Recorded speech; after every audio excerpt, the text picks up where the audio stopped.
Okay, so in this episode I'm going to be covering doing the X brace or double diagonal for the rear supports for the main hoop. Now this rear brace is not needed whatsoever for formula drift rules. However, I do highly recommend it just because whenever you have some type of square structure like that, it tends to flex side to side. So whenever you put a diagonal brace in between it, it keeps it a lot sturdier, so you don't have any of that flex in between, which for a roll cage, that's what you want.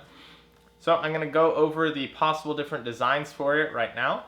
As far as the options go for doing the bracing for your rear supports, you got about 3 options. So the first one is a single diagonal, the second option is a double diagonal or X brace, and the third one is what I call basically just a triangle brace. So the single diagonal is the simplest brace to make. Something to note when doing this is whenever you're making a single diagonal, usually you have it go to the opposite corner that you have your main diagonal going for your main hoop. So let's say if this was on the, this would be basically for a setup for a right-hand drive car, because your driver would be over here, and then usually you have your brace going to the opposite end. So that way you have one brace going this way, one brace going that way. It kind of acts as its own X together and braces the opposite corners of the cage. Second design is a double diagonal. This is the one that I chose, and this one just seems to be one of the sturdiest designs, as well as the triangle design over here. Now this X brace connects the opposite corners of the cage together. Obviously, something to note with this is that one of these tubes is going to be solid and the other one is going to be split in half. So of course, my main focus is protecting the driver. So if I'm in like a left-hand drive car over here like mine, I'm going to have a solid tube going above my driver's head, right? The one that's going there is solid. And the one that's going to my passenger side, which is not as important, that one's going to be the one with the split tubing. Again, the goal is to prioritize the driver. Their design is this triangle brace right here. This is another way to do it. You can do this option if you don't want to have any of these intersecting tubing. It's a lot easier, I believe, to weld if you do it like this. Now, this specific design you would use with this type of roof bar design, the one that goes back, so that way you have it connect at one node. X brace, you would use it going to one of these other designs that hooks up in the corner, one of these 3 options, and same with one of the singular diagonal, you would have it go to one of these 3 options. If you're doing this type of roof bar design though, you really should be using this rear support brace design. These are also pulled from the NASA rulebook. So again, this isn't in formula drift. So whenever you run out of something in your current rulebook, you should always refer to a different sanctioning body's rulebook to see what they do. So at least you're doing something that's, still legal and considered correct in the motorsport world, and you're not just doing some random stuff. So now you guys have a better idea of the different types of designs that you can do and the pros and cons, so we can actually move on to making it. And my design of choice is going to be a double diagonal or an X brace for the rear supports. So I'm in the back end of the car now. I'm going to be doing the rear X that's going to be going here in between the rear supports. So as you can tell, I have my string mocked up here. I have it going there, and I have it going down to this bottom corner of the rear support. Now I was going to have it intersect right at this main hoop, right? But I've decided against it, and I'm actually going to take the string and move it down. The reason being is that if I were to have it intersect the main hoop right there, I'd have to do a notch for the rear support, a notch for the main hoop, and then more likely than not, another notch for this diagonal right here. So I would have to have 3 notches on one support, which is going to be an absolute pain as far as welding goes, as far as fitment goes, and as far as just everything goes in general. And I feel like it would actually make it weaker just because having something shoved up with some terrible notches doesn't sound like that good of an idea. So what I'm going to do is I'm going to move it down and have it just intersect the rear support, and then just have it intersect the rear support down here. So that way it's just one notch, easy fitment.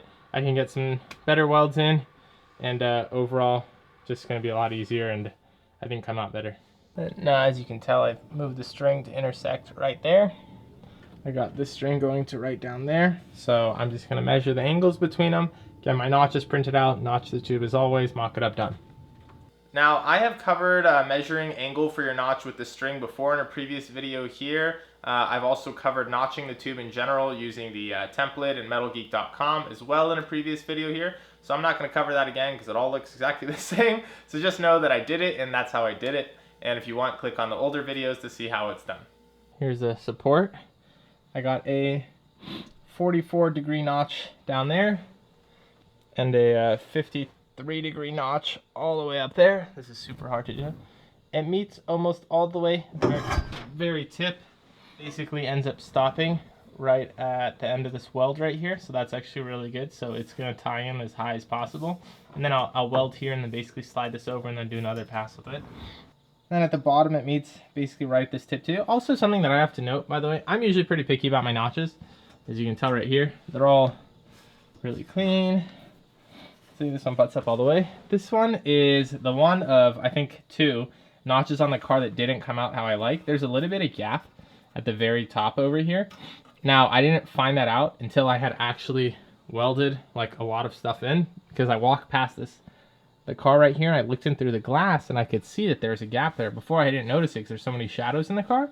So I just want to point that out because I don't like covering up flaws, because everyone is human and they make mistakes. So I'd rather show them to you guys so you guys understand that, you know, there's stuff that happens. So it's basically making contact about third to about halfway up here, and then after that it kind of has a gap. But there's a few reasons why I'm not worried about it. So reason number 1 is that's the rear support for the passenger side, so it's not for the driver's side, so I'm good. Number 2 is it's actually going to get tied in with the whole X brace right here, so that piece is actually going to get tied into the rest of the structure itself, so I'm not worried about that. Number 3, I know I can bridge that gap perfectly fine with the welder. Number 4, it's going to get supported up here because this rear support is actually going to be welded to the roof structure, so there's that.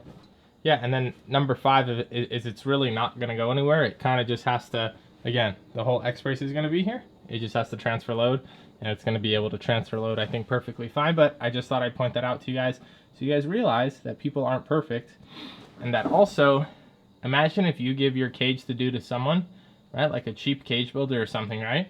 Just imagine if he's being sloppy and he's trying to rush the build so he can make as much profit as possible. Just imagine how many little things like that he'll probably end up doing throughout your whole cage, right?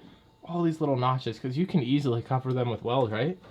So could you just imagine how many things throughout the car he might cheat on? That's kind of like what bothers me about getting my cage done by someone, is I don't know how their notches are and everything. So I just thought I'd put that out there for you guys so you guys know about that. But anyways, these notches, they line up really nice. So I'm going to take them down to bare metal. I'll tack them in place. Anyways, after notching the tube, just prepped it for welding and then tacked it in place.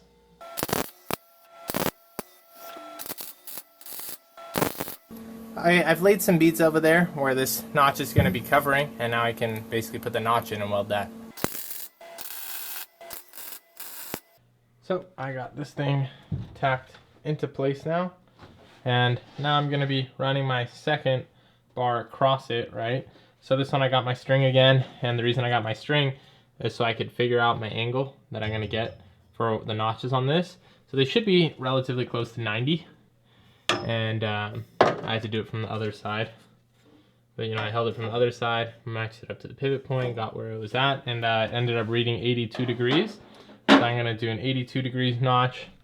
There's a 44 degree notch there, goes to an 82, and there's going to be another 82, and that's going to go up to a 53. Like I said earlier, I already covered notching in previous videos, so I'm not going to go over that. Just know that I notched the 2 pieces, and it's time to take those 2 pieces for the one diagonal and weld them in place. And the way they're going to be welded in place is using this jig I made that actually is jigged up on a straight piece of tubing. And this jig I got off another fabricator off of Instagram where I saw that he made this jig. What this jig does is it guarantees that the 2 individual pieces of your diagonal line up perfectly, just like they would if it was like one solid tube going across. You'll see. So I have my string lined up to where the bars should go, so I have a reference, and I'm just going to tack the bottoms of each, and then I'll actually line them up and then weld the centers. I'll show you.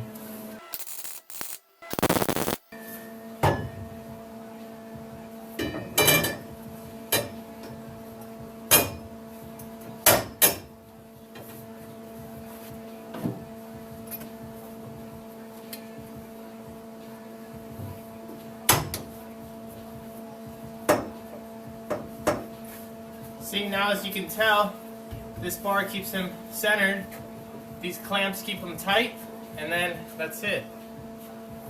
That is done.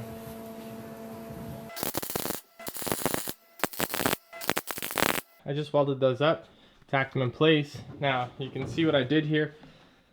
This is basically a piece of L channel on both sides, I believe that's what it's called, and I just cut the piece in half, and then I set those pieces against some tubing, so I knew that they were basically set and made a jig out of straight tubing, and I just welded a bend handle between the two and then basically took it off there, so then that way I can use it as a guide for what is straight and what's not straight. So that's a cool little tool tip trick thing to make.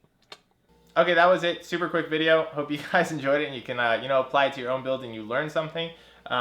Now, of course, if you want stickers or anything like that, all my merchandise is at offbeatgarage.com. If you like any of these shirts, they're supplied by What Monsters Do. You can get it from whatmonstersdo.com. Use the coupon code LETDRIFT. You get 15% off your order. Other than that, the next video should be doing the door bars, which that's actually a fairly interesting video because there's so many door bar designs.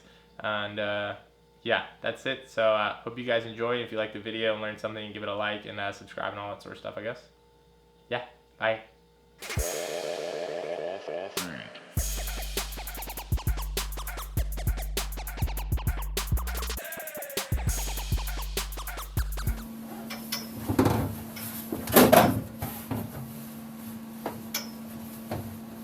Oh my god, are you kidding me?